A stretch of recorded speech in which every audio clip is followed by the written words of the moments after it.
on those retail sales numbers. So what do they all mean, though, for investors as we're, I guess, amid this holiday shopping season? Well, Craig Johnson is president of consulting and research firm Customer Growth Partners. And Craig, great to have you with us. And I know you've been hearing these retail sales figures, and Mike just saying, though, you dig a little bit deeper, and the year-on-year figures maybe not as rosy. But you yourself, though, have seen some optimism. Well, we have, and it all depends on where you look as you peel back the numbers. Clearly, this is going to be a challenging year for retail, but we think it's a point of inflection, and so we're seeing actual overall sales are going to be slightly up. We think above consensus. Our forecast is for plus 2.6%. Some sectors will be down. We predict 2.6% for what? For which period?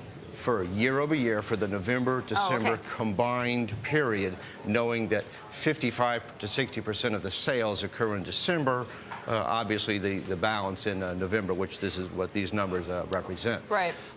So home sector, whether the home furnishings, whether the home improvement, they're down, but we expected them to be down by about 6% year over year. Craig, what makes you say, though, that we're at an inflection point?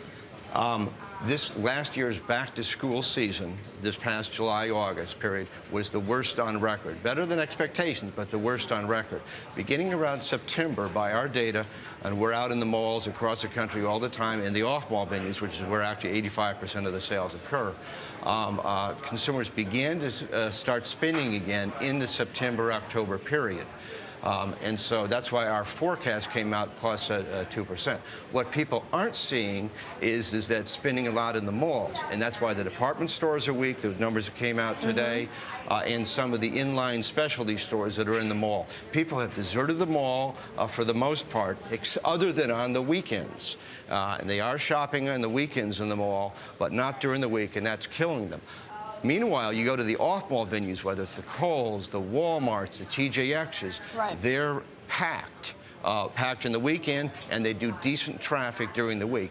That's where the real growth is occurring, are in the off-mall, value-oriented retailers. Okay, so clearly those are winners. What are some of the biggest losers, though, still? Well, right now the department stores are hurting. Ex-Nordstrom. Nordstrom had a good month, and we anticipate they will have a good holiday season. But the other department stores, whether the Sears, the Macy's, the JCPenney's, the Dillard's, they have real problems because people are deserting the malls, and they are focusing on the places that they can get unique merchandise, whether it's the Anthropologies, whether the J.C. Crews, or they want value at the off-mall players.